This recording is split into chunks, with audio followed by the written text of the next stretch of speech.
어떻게 추석 명절들은 잘 보내셨는지요? 올해는 특별히 연휴가 거의 10일 이상 그렇게 지속되면서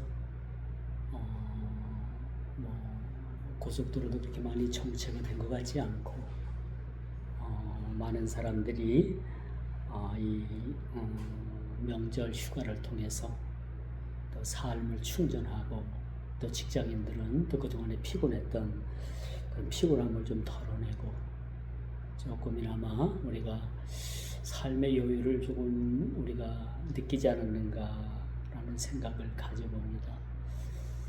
예나 지금이나 그렇듯이 명절하면 마음 설레고요, 그렇죠?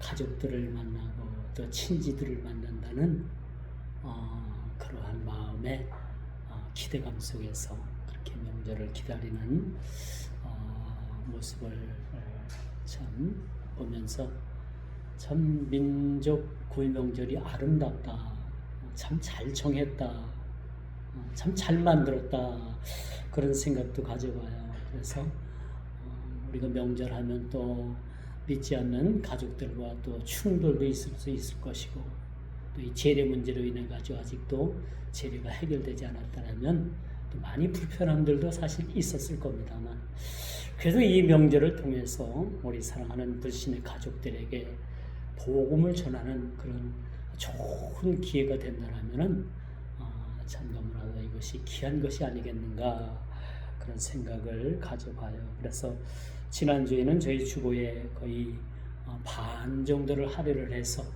추석 명절에 그러한 예배의 그러한 순서와 말씀을 제가 담아서 주보에 그렇게 낸 적이 있습니다만, 참 우리 그리스도인들은 이 명절을 아주 복음 전하고 또 그동안에 우리가 불신에 가깝게 지냈던 가족과 친지들을 우리가 그리스도 안에서 그들을 새롭게 포용하고 또 그들을 용납하고 또 다른 우리가 용서하고 간용을 베푸는 그런 자리가 되었으면 좋겠다는 생각을 가져봤습니다.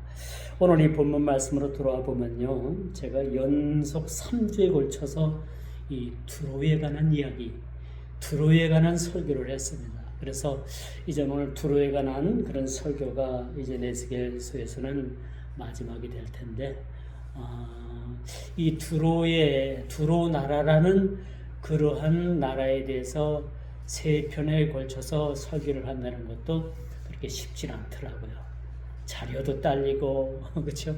여러 가지로 또 그 다른 문헌도 좀 봐야 되고, 여러 가지로 또 참고할 상황이 되어야지만이 연속 3주에 걸쳐서 이 두로라는 나라에 대해서 설교를 할 수 있을 것 같다라는 생각을 가져봤습니다. 3주에 걸쳐서 이 두로라는 나라에 대해서 그렇게 설교를 했습니다만, 역시 말씀의 중심 주제는 교만이에요. 두로가 교만했다는 거예요. 다른 거 없습니다. 중심 주제는 두로가 교만에 빠졌다는 거예요. 그래서 오늘 본문에 보면은 1절부터 우리가 10절까지만 읽었습니다만, 이 내용 속에서도 두로 왕이 하나님이 되겠다, 자기 자신이 신이라, 나를 하나님이라고 불러달라, 그러한 아주 허무맹랑한 이야기가 본문에 그렇게 등장을 하고 있어요. 자, 인간의 교만이 어디까지 높으냐, 인간이 교만하려면 어디까지 높아지는가 하면요, 하나님 자리까지 넘보게 되는 거예요.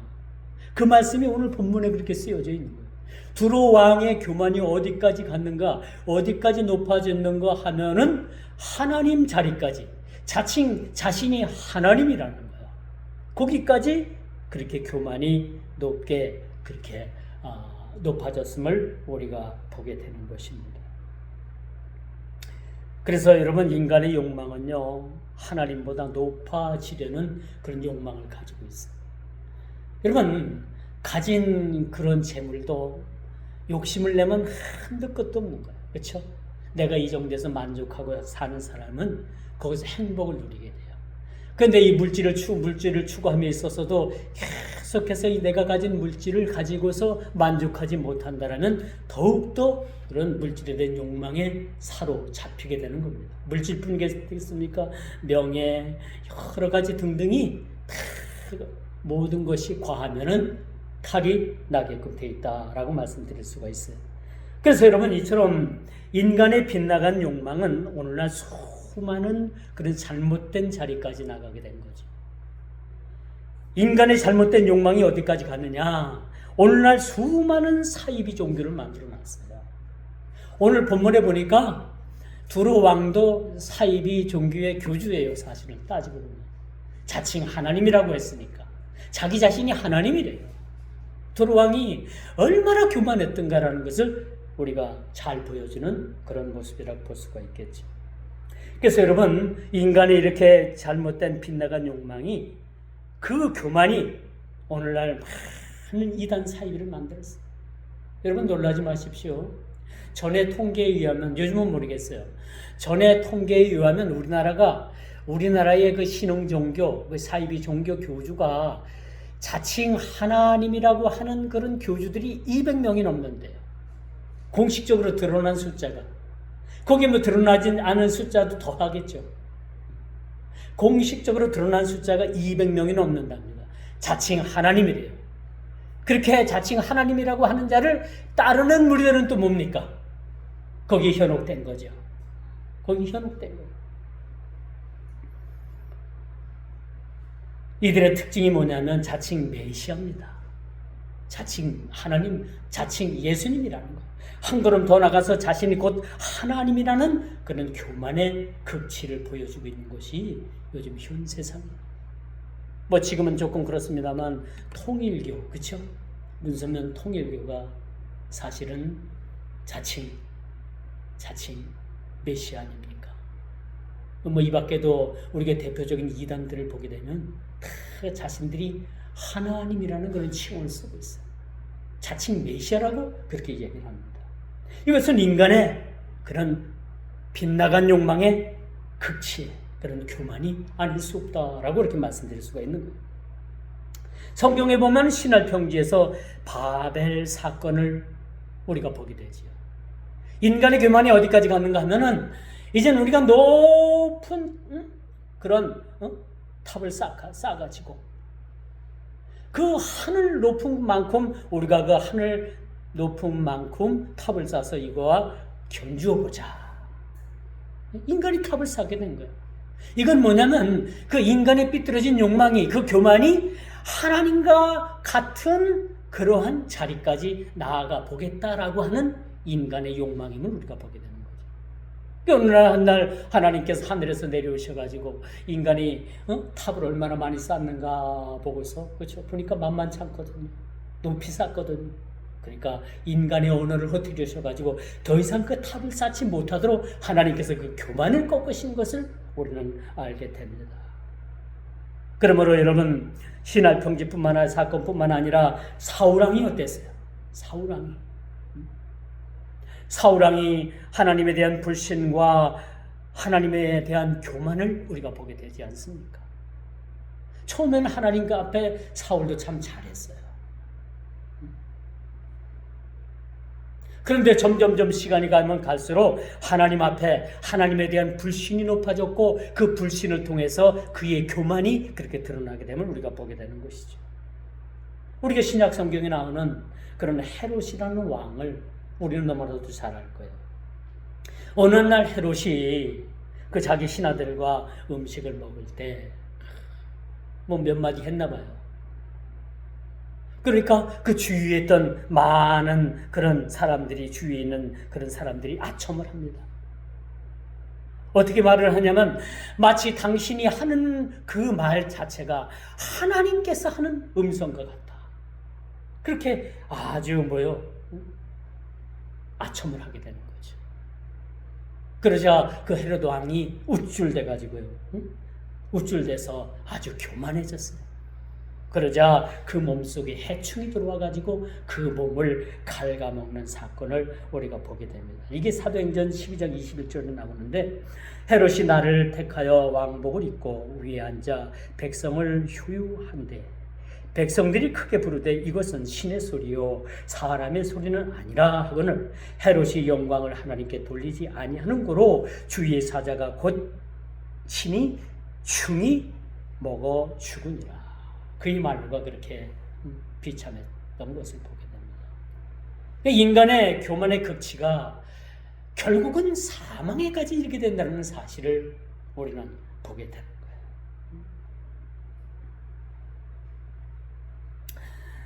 그렇다면 이러한 교만의 원천이 어디서 오는 건가? 라는 것을 우리가 한번 생각해 봐야 되겠죠. 인간의 교만이 어디서 옵니까? 어디서 오는 것 같아요?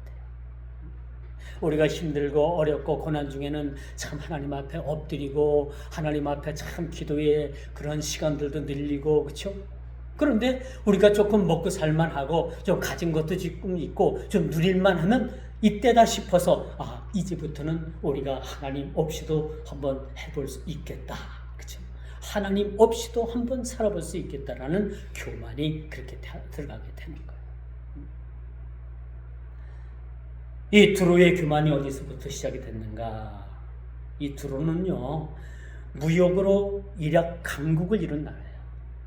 세계적인 무역항을 가지고 있었고, 그 무역을 통해서 상당한 그런 부를 축적했던 그런 나라입니다. 또 그렇게 무역을 통해서 경제가 부흥됐을 뿐만 아니라 그 페니키아의 문명이 그 두로에서 중심이 되었는데 이 페니키아 문명을 통해서 여러분 많은 문명이 번영을 이룰 수가 있었던 거예요. 그리고 또 그 페니키아 문명을 통해서 그들의 지혜와 깊이는 명성을 얻기에 명성을 떨치기에 아주 충분했다라는 사실을 우리가 보게 되는 것입니다. 그들의 학문은 어땠어요? 그리스의 학문과 더불어서 그 인류의 최고를 달리는 그러한 학문을 소유할 수가 있었다고 합니다. 이뿐입니까? 그들은요 기회가 아주 출중한 그런 민족이었어요. 그래서 솔로몬이 성전을 지을 때 이 두로의 많은 기공들이 솔로몬 성전을 짓는 데 와가지고 돌을 다듬고 여러 가지 예술적 작품을 그렇게 남겼다고 그렇게 볼 수가 있습니다. 요즘 말로 말하면 예술인들이 많았다는 거예요. 조각가나 어떤 그림 그리는 자들이나 여러 가지 예술적 행위를 하는 자들이 이 두로에는 상당히 많이 있었다는 것을 보게 되는 거죠. 이른바 기회에 능한 민족이었다는 것을 우리가 보게 됩니다. 그리고 이들은 이 문명을 가지고 이 민족을 이끌기에 충분했던 역량을 가지고 있었다고 봐야 돼요. 여러분, 이 두로가 지금은 레바논이라는 나라입니다. 이스라엘 북동쪽에 보면은 그 북쪽에 두로라는 나라가 있어요. 두로와 시돈이 있습니다만 이 두로가 지금은 레바논입니다. 얼마 전에 전쟁을 했죠. 레바논이 그 이스라엘이 폭격을 하는 바람에 무정부 상태로 빠지고 지금도 그 레바논이라는 나라가 평화를 그렇게 찾지 못하고 상당한 그러한 혼란 속에 있는 나라가 과거에 영광을 재현했던 레바논, 즉 두로라는 나라를 우리가 기억하면 좀 더 오늘 본문이 우리들에게 있어서 조금 다가오는 모습을 보게 돼요. 자, 26장과 27장과는 달리 이 본장은 두로 왕에 대한 얘기입니다. 한 개인의 얘기면서 한 나라 왕에 대한 얘기예요. 그래서 이 한 나라 왕에 대한 그 이야기가 언급되고 있습니다만 왕에 대한 심판이 오늘 본문에 그렇게 등장을 하고 있습니다. 한 국가를 대표하는 상징성을 가지고 있는 것이 왕이라는 거죠. 그래서 한 나라 왕이 어떤 왕이 세워지느냐에 따라서 그 나라는요 상당한 그런 세계적인 역량을 갖출 수도 있고 백성들을 여러분 참 평화를 이끌 수도 있고 아니면은 고난 가운데 이끌 수도 있는 거죠. 북한이 그런 예입니다. 북한은 지도자들을 3대에 걸쳐서 잘못 만나는 바람에 북한은 지금 엄청난 그런 고통 가운데 있어요. 지구상에서 가장 못 사는 나라가 여러분 북한입니다. 이해가 갑니까? 어찌 같은 민족인데 똑같은 혈족인데 대한민국은 경제 10개국 안에 들어가고 북한은 여러분 경제가 이루 말할 수 없어요. 지금 나사자가 생겨나가고 있다고 합니다. 그래서 여러분 왕의 리더십은 굉장히 중요합니다. 왕뿐이겠습니까? 이 시대의 지도자들의 그런 리더십이 얼마나 중요한다는 것을 우리가 알게 되는 거죠. 한 지도자를 잘못 세우면 그 집단이 여러분 망가지게 됩니다. 한 국가의 수반을 잘못 세우면 그 나라가 망가집니다. 우리가 이걸 알아야 됩니다.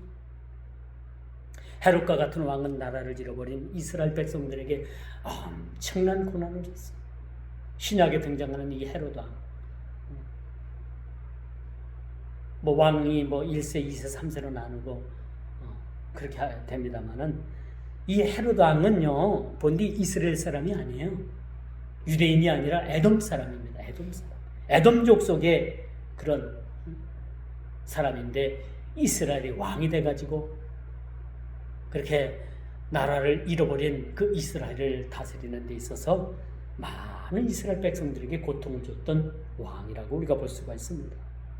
그래서 여러분 국가의 지도자들을 위해서 우리가 기도해야 되는 거예요.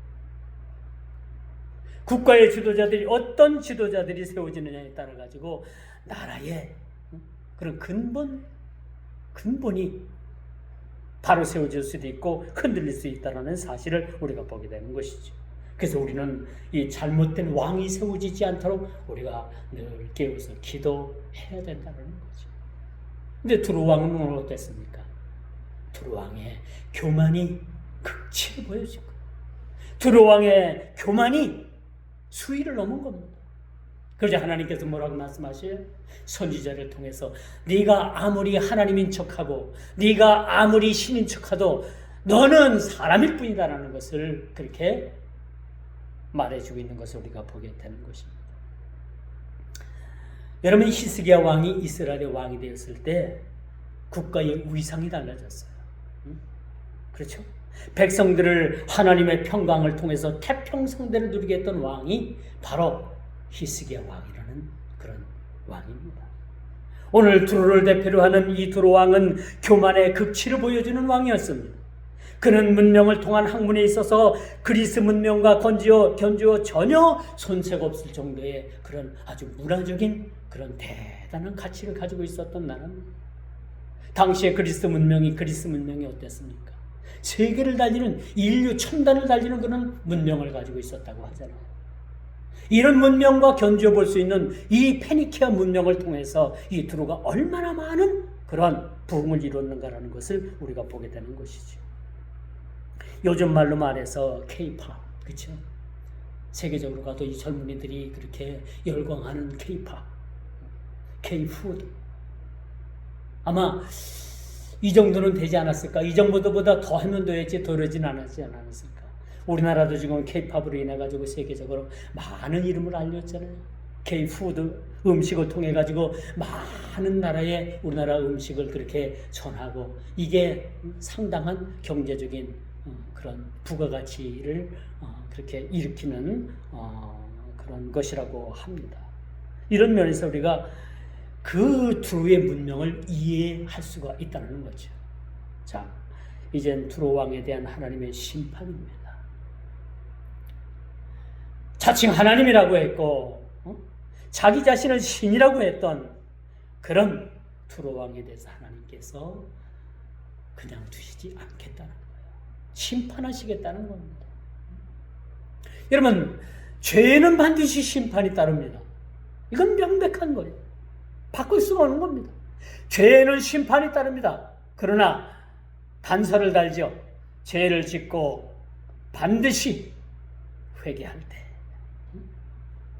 죄에서 돌이키고 다시는 같은 죄를 범하지 아니하고 죄를 짓지 않으려고 노력하고 힘쓰는 자, 이렇게 하나님 앞에 철저히 회개하지 않는 자는 반드시 하나님께서 심판하신다는 사실을 우리가 염두에 둘 필요가 있겠죠. 자, 이제 안타까운 사실은 이제 하나님께서 선지자를 통해서 마지막 두루에 대한 경고이며 심판을 그렇게 준비하고 계신다는 겁니다. 두로왕 끝났다는 겁니다. 이제 남은 건 심판밖에 없다는 겁니다. 네가 아무리 하나님인 척, 네가 아무리 신인 척해도 너는 이제 끝났다는 겁니다. 너를 심판하시겠다는 겁니다.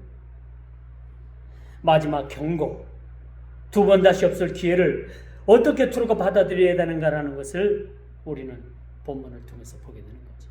만약에 우리가 두루라면, 만약에 우리가 두루왕이라면 마지막 하나님의 메시지가, 이 경고의 메시지가 너를 심판하겠다라고 한다면 우리는 어떻게 해야 되겠습니까? 죄를 뒤집어 쓰고, 그렇죠? 굵은 베옷을 입고 우리 하나님 앞에 철저하게 우리 죄를 이실 짓고 회개해야 되겠죠. 그 죄에서 돌이켜야 되겠죠. 그렇죠? 나라가 부강해지고 물질 번영으로 인해서 태평성대를 누릴 때 흔히들 하나님을 떠나는 일들이 많이 있습니다. 하나님을 떠나는 그 첫 번째 그 이유가 뭔가? 부강해질 때 나라도 부강해지고 우리 사회도 부강해지고, 그렇죠? 복지시설이 넘쳐나고 일을 하지 않아도 우리 장래가 그렇게 국가에서 책임져지고, 또 한 개인적으로는 쓰고 남고 많은 것을 가지고 누릴 때 우리는 조심해야 돼요. 그때 많은 사람들이, 많은 나라들이 하나님을 떠났다. 이스라엘이 이제 먹고 살만하고, 그래서 다윗을 통해 가지고 그 전쟁에 나가서 싸울 그러한 젊은이들의 숫자를 셌을 때 하나님께서 여기에 대해서 엄청난 다윗을 징계하는 모습을 보게 됩니다. 그 근본 이유가 뭐였어요? 다윗이 어떤 마음으로 그런 군대에 나가서 전쟁을 치를 만한 그러한 숫자를 헤아렸고 숫자를 세게 했습니까? 하나님 없어도 이제는 우리가 부국강병을 이루고 우리 손으로 나라를 지킬 수 있겠다 라는 그런 교만이 싹트게 되자 하나님께서는 다윗을 진치하게 됐다는 사실, 우리는 너무나도 익히 잘 알고 있는 거예요. 우리가 섰다고 생각할 때, 잘 나간다고 생각할 때 우리는 늘 조심해야 된다는 거예요. 이것이 우리가 교만을 막을 수 있는 유일한 방법임을 우리는 알아야 된다라고 볼 수가 있는 거죠. 그래서 여러분, 너무나도 많은 것을 가지고 태평성대를 누릴 때 하나님의 은혜가 늘 필요한 존재라는가라는 그 가치를 잃어버리기 쉬운 것이 바로 많은 것을 가지고 번영하며 누릴 때라는 사실을 우리는 잊어서는 안 된다는 겁니다. 그런 말도 있잖아요. 있을 때 잘하라고, 그렇죠? 없을 때는 못하는 겁니다. 있을 때 잘하는 거. 우리가 건강했을 때 내 건강 가신하지 말고 내 건강 있을 때 더 하나님 앞에 충성하고, 그렇죠? 다리 아파서 교회 못 올 때 여러분 얼마나 이것이 참 마음 아픈 일이에요. 그렇죠? 다리가 아파서 교회 못 온다면 얼마나 마음이 아파요. 다리 아프기 전에 여러분 열심히 한 번이라도 더 교회 가서 기도하고 봉사하고, 그렇죠? 한 번이라도 더 출석하고, 이게 얼마나 중요한가 모르겠어요. 그렇죠? 그래서 여러분, 그 두루왕의 근본적인 죄는 그는 왕국의 부유함과 영화로움에 사로잡힌 나머지 스스로 자기 자신을 하나님이라, 자기 자신을 신이라 라고까지 그렇게 자신을 높였다는 사실을 우리는 보게 됩니다. 여러분, 하나님 앞에서 겸손히 행하는 것이 쉬운 것이 아닙니다. 그럼에도 불구하고 우리는 겸손히 해야 돼요. 교만하면 안 된다는 겁니다. 하나님 앞에서 우리가 겸손히 행하는 거 참 쉽지 않아요. 그렇죠? 반면에 여러분, 교만해져서 목을 굳게 세우는 일은 참 우리가 참 익숙한 것 같아요. 그렇죠? 우쭐대는 마음들, 그렇죠?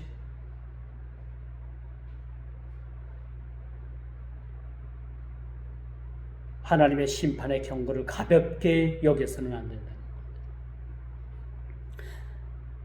하나님의 준엄한 심판을 간과해서는 더더욱 안 된다는 사실을 오늘 말씀을 통해서 우리는 교훈받습니다. 당시 두루의 부귀와 영화가 얼마나 대단했는가 하면요, 천하 열국이 어디서나 두루의 도움을 받지 않은 나라가 없었다는 사실. 그 주변국은 물론하고 그 두루가 이 세계 모든 나라들에게 있어서 영향을 펼치고 도움을 베풀고 영향력을 끼친 나라가 거의 없었다라는 거예요. 이만큼 두루의 영광과 두루의 영화가 부귀가 얼마나 대단했는가라는 것을 우리가 보게 되는 겁니다. 그만큼 두루의 경쟁력은 막강했어요. 두루는 매사의 모든 일이 형통했습니다. 범사가 순조로웠어요. 이러니 그들이 뭐요? 이제는 우리가 하나님 없이도 잘 살아볼 수 있겠다. 교회는 한 달에 한 번 나가고 뭐 아니면 또 1년에 한 번 나가고 성탄절에는 한 번 나가고 그렇게 해도 우리는 하나님 없이 번영할 수 있고 하나님 없이 잘 될 수 있고 이제는 하나님께서 우리를 보호하시지 않아도 우리 스스로가 잘 볼 수 있겠다는 그런 교만, 이런 교만들이 그들의 경쟁력이 대단했고요, 또 매사의 모든 일이 형통했고요, 모든 범사가 순조로운데 그들이 교만에 빠지지 않는다라는 것은 이상할 정도라고 우리가 볼 수가 있는, 이 일은 그들에게 눈에 뵈는 것이 없을 정도로 부작용을 낳았다는 거예요. 이젠 그들은 뭐예요? 요즘 속된 말로 눈에 뵈는 것이 없습니다. 그러니까 자기 자신들이 하나님 자리까지 올라가게 되는 거예요. 이뿐입니까? 그들의 교만은 극에 달했고 포악을 일삼고 자칭 하나님의 자리에 서서 신성모독까지 하는 그런 일들을 서슴지 않았다는 사실을 우리가 보게 되는 거예요. 그래서 하나님의 심판은 이젠 역사상으로 볼 때 두루를 어떻게 심판하십니까? 바벨론 군대를 통해서 아주 엄청난 그런 고통을 주게 되는 거예요. 두루라는 나라를 이 바벨론 군대가 와가지고 침범하고 잡아가고 죽이고 빼앗아가고, 그러자 이제 마지막 그 알렉산더 군대에 의해서 최종적으로 이 두루, 지금의 레바논이 완전히 멸망을 당하는 그러한 심판을 맞게 된다는 사실을 우리가 보게 됩니다. 이제 말씀의 결론을 맺을게요. 두루는 지혜가 있었다고 합니다. 그리스 문명, 그리스의 지혜와 견줄 만큼, 어깨를 나란히 한 만큼 그렇게 지혜에 출중하고 페니키아 문명이 그만큼 대단했던 것을 우리가 보게 되는 겁니다. 그들이 예술적 가치를 가진 그 국가적 자산이 얼마나 컸는가 하면 솔로몬 시대에, 제가 앞전에도 말씀을 드렸습니다만, 솔로몬 성전을 지을 때 기공들을 보냈어요. 예술가들을 보냈습니다. 이 정도입니다. 이런 국가를 하나님께서는요, 교만에 이르자, 교만의 극치가 도를 넘자 한 국가를 영원히 지탱해 주지 않았다는 사실을 우리는 기억을 해야 합니다. 요즘 K-팝, K-푸드 세계적으로 각광을 받고 있지만 여러분, 이는 자랑 너머에 이런 일들을 통해서 겸손의 미덕을 우리가 배워야 된다라고 말씀드릴 수가 있어요.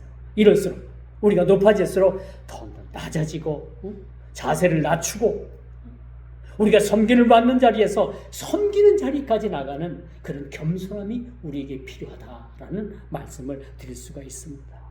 요즘 환율이 1,400원대를 넘었어요. 1,500원대를 육박합니다. 걱정이죠. 걱정입니다.